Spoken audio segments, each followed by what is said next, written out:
¿Qué tal? ¿Cómo están? Bienvenidos, 8 de la mañana, muy puntuales. Comenzamos nuestra edición de Agenda Económica. A esta hora comenzamos la revisión de noticias de este día miércoles 28. Gracias por acompañarnos, mitad de semana ya, y estamos listos para revisar los temas del día. Vamos de inmediato a nuestro resumen de noticias. Tenemos harta información que revisar junto a ustedes y comenzamos con nuestros titulares. Vamos a partir con una patita en el ámbito político porque hoy en el Senado, a las 4 de la tarde, está en tabla la votación del TPP-11. Está en duda, eso sí, si es que se va a llevar a cabo esta votación en el último trámite que tiene este controvertido Tratado Transpacífico. Y está en duda fundamentalmente por lo que han planteado desde el mismo bloque de gobierno, desde un sector al menos, de Apruebo Dignidad.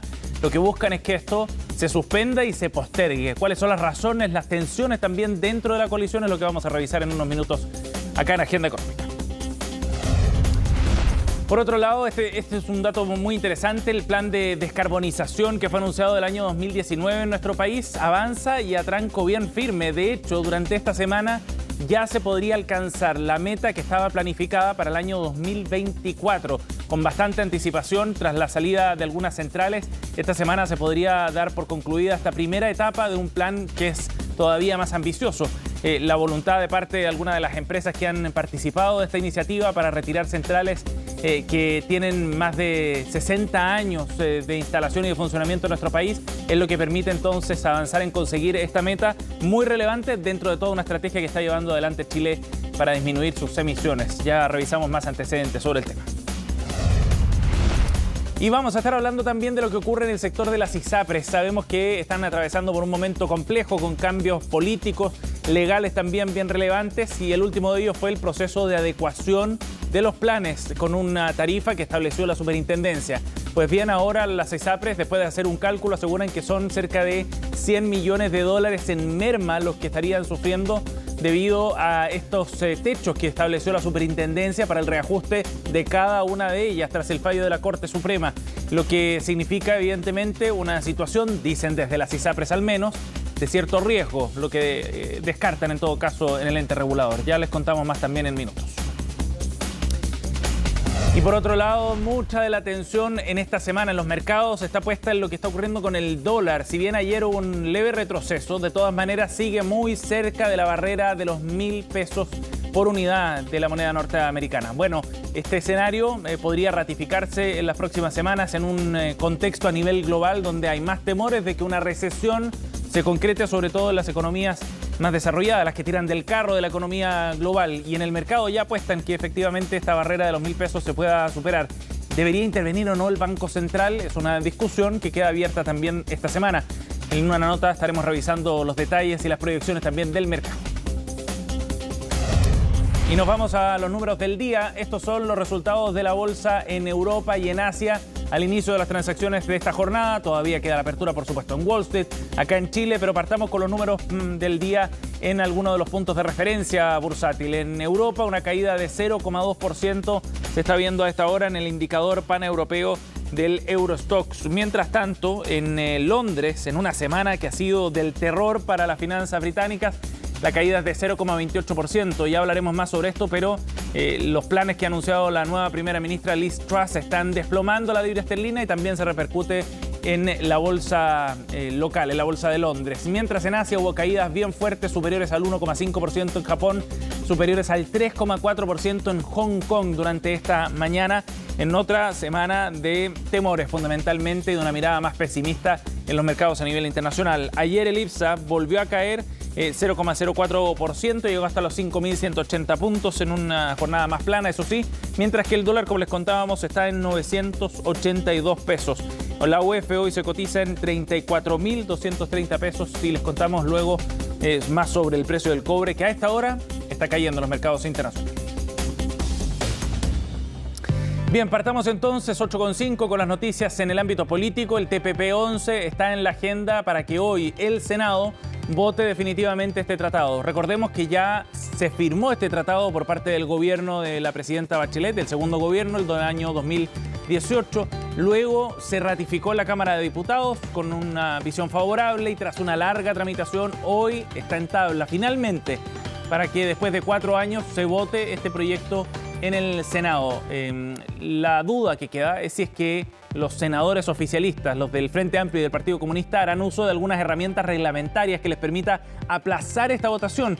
Ellos se oponen a que se vote hoy día, aseguran que aquí la oposición, junto con la DC en particular, están adelantando esta negociación. Ayer conversábamos con el senador Daniel Núñez y aseguraba con una mirada bien crítica que acá se estaba sobrepasando además las facultades que tenía el gobierno y la estrategia que quiere desplegar el Ejecutivo. Y por eso es que piden que se aplace la votación para 2 meses más, es lo que decía el senador del Partido Comunista. ¿Cuál es esa estrategia del gobierno? La negociación de side letters, que son estas cartas bilaterales que está trabajando Cancillería con algunos de los países miembros del tratado para generar algunas modificaciones desde el punto de vista fundamentalmente de cómo se van a resolver las controversias que eventualmente surjan en caso de que entre en vigencia este tratado. Ese es el punto que está negociando Cancillería y a la espera de esas negociaciones, del cierre de esa ronda de negociaciones, los senadores oficialistas dicen que esto debería aplazarse. A las 4 de la tarde, en todo caso, está en tabla. Veremos qué es lo que ocurre. Es probable que, en todo caso, se aplace por estas razones reglamentarias, como decíamos, en una semana más, pero en el sector de oposición en particular aseguran que de todas formas, pase lo que pase y en el uso de esas facultades reglamentarias, de todas maneras el tratado a lo más debería estar aprobado en el Senado en 15 días de plazo. Bien, y vamos a cambiar de tema para hablar de este plan de descarbonización que está llevando adelante nuestro país y según una nota que publica hoy día el diario El Mercurio, esta semana ya se alcanzaría la meta que estaba fijada para el año 2024 en este objetivo de ir descarbonizando nuestra matriz energética, de sacar aquellas centrales que son las más contaminantes. Y eso va a ocurrir, este hito va a ocurrir durante esta semana, de acuerdo a esta nota publicada por El Mercurio, tras la salida de 2 centrales. ¿Cuáles son? La de Bocamina 2, que fue inaugurada el año 2012, no es muy antigua, con la que Enel, la empresa italiana Enel, va a terminar ya su ciclo completo de salida de sus centrales que usaban carbón como combustible principal. Y la otra central que saldrá esta semana es la unidad 15 de Tocopilla de Engie. Y también entonces Engie va a completar el cierre de ese complejo termoeléctrico. De acuerdo a lo que publica hoy día el diario El Mercurio, serán 20 centrales las que todavía van a quedar operando en el país, pero de todas maneras acá hay una planificación de largo plazo con el objetivo hacia el 2030 para que se generen condiciones de seguridad energética fundamentalmente en Chile. De todas maneras son más de 1.100 megawatts los que están saliendo en esta primera parte del plan que apunta a sacar de operación estas centrales que son las más contaminantes, algunas de ellas muy antiguas. Recordemos que hay centrales que son de la década del 60 como Ventanas 1 o Bocaminas 1 que están operando desde aquella época y a pesar de los cambios tecnológicos, de todas maneras la señal que se está dando aquí es muy fuerte, sobre todo para apuntalar el uso de energías renovables no convencionales en nuestro país.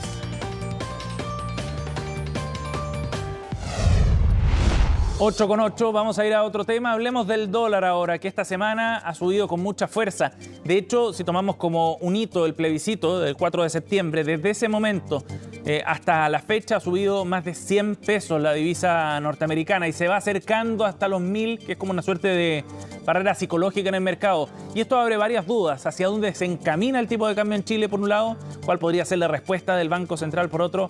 Eso es lo que reportó Belén Vázquez y nos cuenta a continuación en la nota del día de hoy. Fue una jornada de respiro para los mercados, pero no marcará la tendencia. El dólar sigue en racha alcista y si bien este martes cerró a la baja tras 5 jornadas empinado, el fantasma de los 1.000 pesos sigue rondando. Los movimientos más interesantes se van a dar aproximadamente lunes y martes, dependiendo de cómo responde el mercado a un dólar sin intervención, porque existen distintos niveles de liquidación que si no se van cumpliendo tienen que recotizar. La divisa ha enfrentado alta volatilidad justo en la semana que se acaba la intervención cambiaria del Banco Central, para la que se dispusieron 25.000 millones de dólares entre julio y septiembre. Este martes abrió en 995, pero cerró en 982, 10 pesos pesos menos que la jornada previa. ¿Qué está explicando estos movimientos? Hay un factor externo importante relacionado con la volatilidad de los mercados y tiene que ver también con lo que ha dicho la Fed, de que está muy comprometida con la inflación y que va a subir las tasas de interés a toda costa en el fondo. A nivel externo, la arremetida de los bancos centrales a nivel mundial para elevar la tasa de interés ha generado un fortalecimiento global del dólar, sumado a que las expectativas de crecimiento se han debilitado y hay temor a una recesión global. Esto, a su vez, desencadena otros efectos locales, como la caída en el precio del cobre, que este martes también tuvo un leve repunte y cerró la jornada en $3,3 la libra. A ello se suma la incertidumbre producida por la extensión del proceso constituyente y en parte el fin de la intervención cambiaria, una racha que se mantendrá al alza por varios meses más. Nuestra perspectiva es que vamos a tener a un dólar fuerte al menos por un par de trimestres. Y eso tiene que ver con que el dólar no va a aflojar hasta que la Fed perciba que la inflación en Estados Unidos está controlada. Ahora bien, ¿cuán efectiva ha sido la acción del central? Es algo donde de momento no hay mucho consenso. Si bien hay quienes coinciden en que el objetivo de estabilizar el precio se logró, otros cuestionan que ese efecto fue muy breve y nuevamente la divisa se elevó. Había un poco de normalización, pero también una parte importante que tiene que ver con presionar el peso, y esos fueron efectos que no se materializaron del todo, que fueron solamente temporales, y lo más preocupante de todo es que quienes compraron los dólares fueron institucionales extranjeros y quienes vendieron fue el Banco Central chileno. Entonces, ¿qué están viendo los extranjeros? Que ellos quieren dolarizarse y ¿por qué nosotros tendríamos que ir en contra de eso? Y es que una intervención en el contexto actual, explicó el ministro de Hacienda, es poco fructífera. El fenómeno se está repitiendo a nivel global debido a que la Fed todavía no ha terminado de definir su trayectoria de tasas y eso genera una incertidumbre que afecta a la paridad del peso con el dólar. Por lo mismo, los expertos creen que el Banco Central no debiese intervenir en el corto plazo, pensando no solo en que los riesgos para el funcionamiento del mercado quedaron atrás, sino también en que no hay que arriesgar las reservas en acciones que podrían no resultar como se espera. Llegar a una cotización mucho más baja era bastante complicado con todo el tema externo. Y una próxima intervención debería ser evaluada nuevamente, no debiese ser de aquí a fin de año al menos, porque sería demasiado reactivo. Tenemos que dejar pasar un poco más de tiempo para ver cómo se comporta la moneda. Pero una interrogante que se repite es si finalmente el dólar volverá a los 1.000 pesos. Es una posibilidad que en todo caso dependerá de cómo evolucione el contexto internacional. El mercado está bastante frágil, así que lleguemos a 1.000 pesos. Es una probabilidad bastante cierta con la volatilidad que hoy en día tenemos intradía. Y eso significa poder verlo en los próximos días 1.000 pesos. ¿Por qué no? Según los expertos, los efectos del alza del dólar podrían reflejarse eventualmente en el IPC de octubre, aunque no está del todo claro. El precio del petróleo ha caído y eso podría ser el efecto de compensación. Bien, y nos vamos a otro tema, pero que está vinculado directamente con el tipo de cambio acá en Chile, el precio del cobre, que es uno de los factores que determina también cómo va evolucionando el precio del dólar acá en nuestro país. En el día de hoy está cayendo y con bastante fuerza, acercándose a su valor más bajo desde el 17 de julio del mes pasado, de acuerdo a lo que vemos en las plataformas de precios internacionales.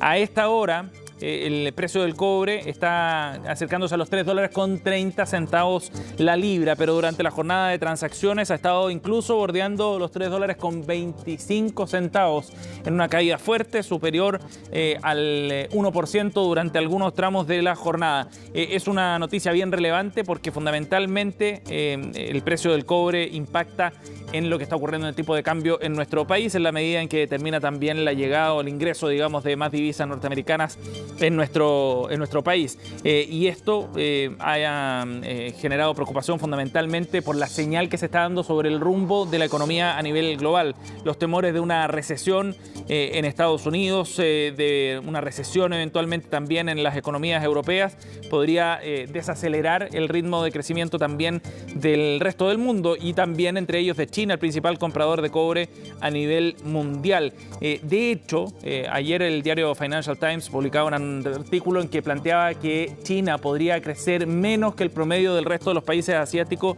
por primera vez desde el año 1990. Y son esos temores los que están generando entonces una disminución en la demanda por cobre y una proyección también para el precio algo más baja, una señal de alerta también pensando en la discusión que viene pronto para nuestro país, la del presupuesto 2023, que se realiza, entre otros factores, sobre la base de las proyecciones de largo plazo para el precio del metal rojo. Y vamos a ir a otro tema. En el Reino Unido, ya le contábamos al inicio, se viven jornadas bien revueltas desde el punto de vista del mercado financiero, con mucho temor en los mercados por la caída que ha exhibido el precio de la libra esterlina, que está llegando a su menor valor en comparación al dólar desde el año 1985. Un desplome que muestra fundamentalmente la debilidad de la economía del Reino Unido, al menos desde el punto de vista de cómo lo está viendo el mercado. ¿Y por qué ha caído tanto la libra esterlina? Bueno, por el anuncio por parte del gobierno de Liz Truss de un plan económico que ha sido bien cuestionado, que plantea fundamentalmente un recorte de impuestos que busca reactivar la economía británica, pero en un momento bien particular donde hay más preocupación por el déficit que eso pueda generar desde el punto de vista de las finanzas públicas.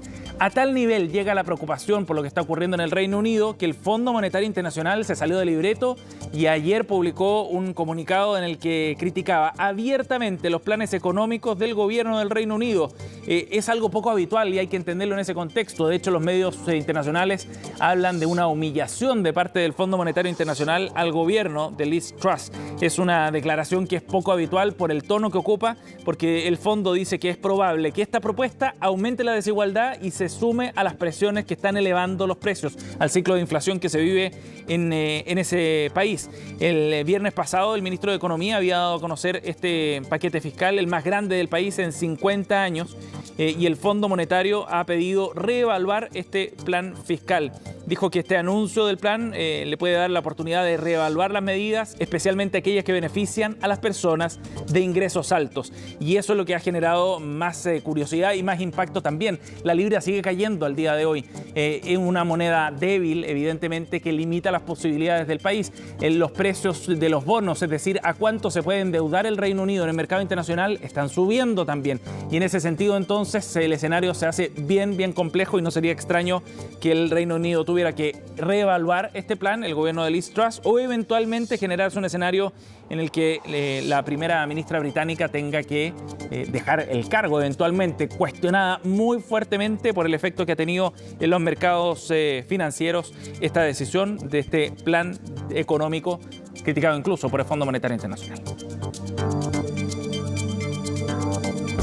Bien, 8:18, nos vamos a la pausa y ya volvemos con más de Agenda Económica.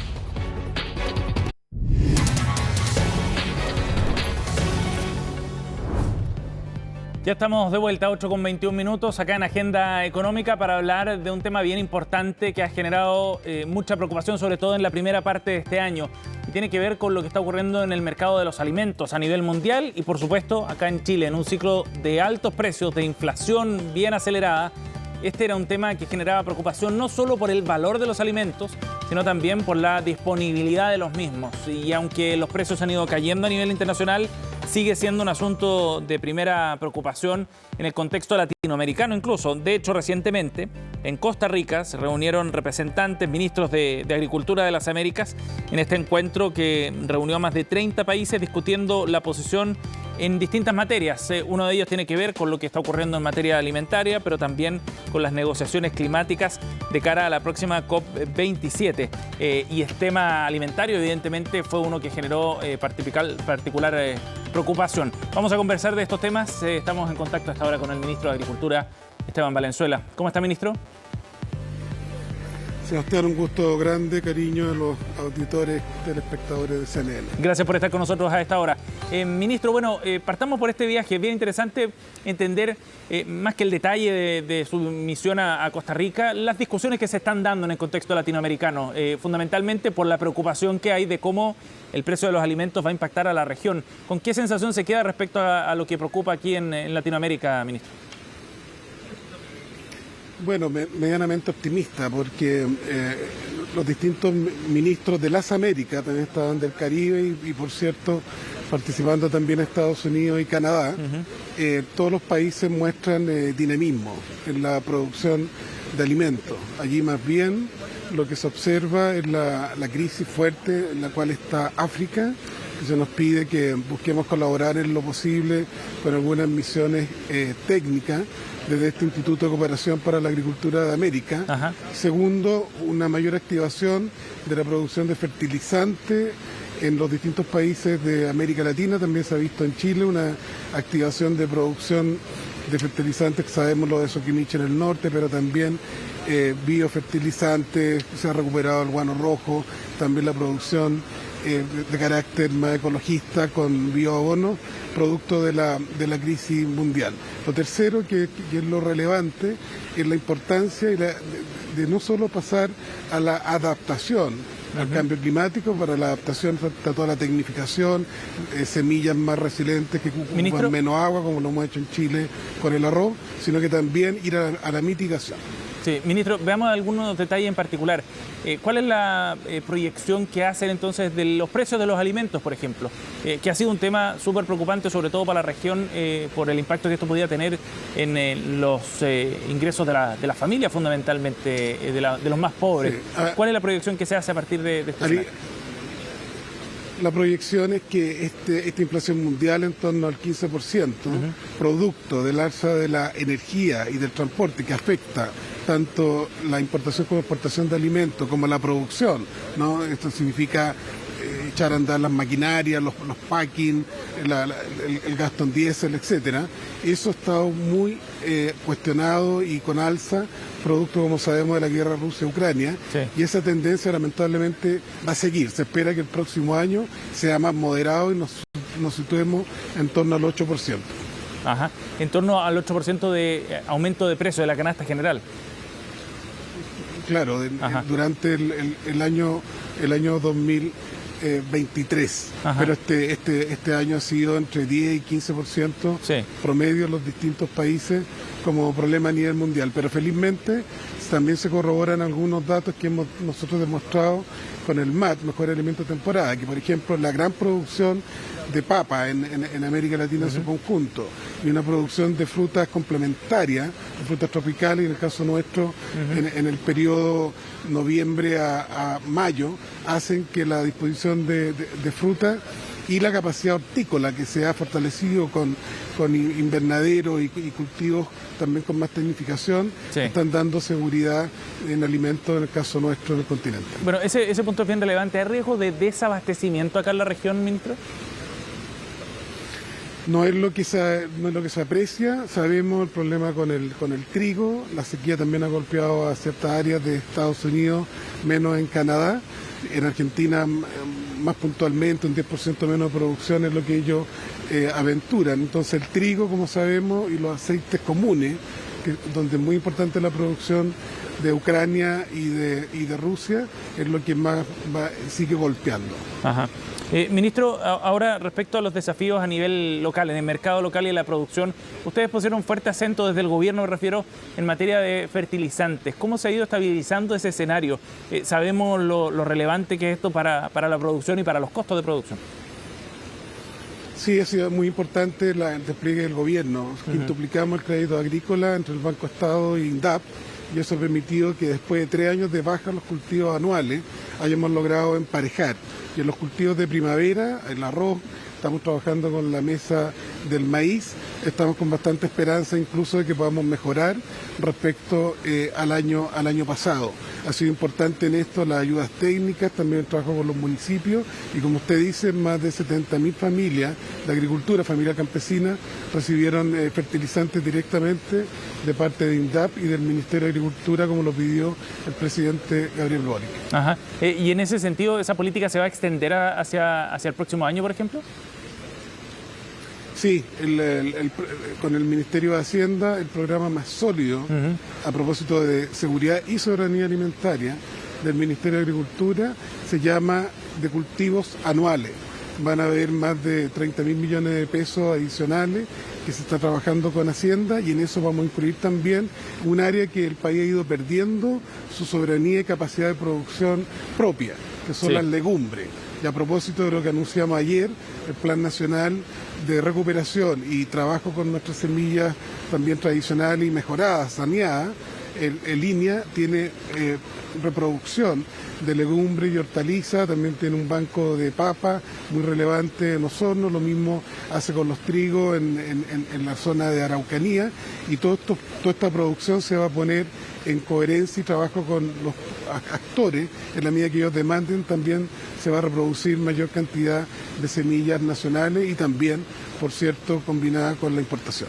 Ahora, ministro, esa planificación, ese desarrollo de la soberanía alimentaria, me imagino que tiene una mirada de más mediano y largo plazo, ¿no? Más que para enfrentar la coyuntura.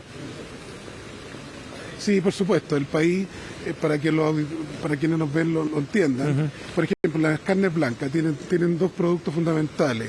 El maíz, producimos casi la mitad del maíz en Chile, y la soja. La soja viene de Argentina, Brasil, Paraguay. Después tenemos el trigo, producimos alrededor del 44%, que es lo que estamos logrando sostener y vamos a mejorar un poco este año, pero lo otro viene de Canadá, Estados Unidos y Argentina. En legumbre hemos bajado, y por eso todo este trabajo, especialmente con agricultores de la zona costera, desde la región metropolitana hasta el Biobío, para recuperar esta producción. Hemos seguido creciendo, como el país lo conoce, en fruta, arándanos, frutilla, lo estamos sosteniendo con más de 2.000 millones de pesos de ayuda a los productores de frutilla, producto de un gusarito microscópico, un nemátodo que se llama, que apareció este año para sostener la producción nuestra estable. Tenemos el MAT de esta semana, se sigue demostrando que limón, naranja, alcachofa empezó a bajar, pepino, pero la producción de papa, y también hemos vuelto a corroborar que son bastante fuertes las brechas esta vez entre las ferias libres, que están mucho más baratas que los canales tradicionales de supermercados. En cambio, en carnes blancas, los supermercados y las carnicerías andan parecidas. Logramos aún sostener bajo los 3.000 pesos el precio del kilo de pollo. Bien, ministro Valenzuela, muchas gracias por conversar con nosotros esta mañana, muy amable. Sí, muchas gracias a ustedes por el interés en la seguridad alimentaria. 8:30, ya cerramos agenda económica, pero en minutos comenzamos Noticias Express junto a Fresia Soltos. Que tengan un buen día.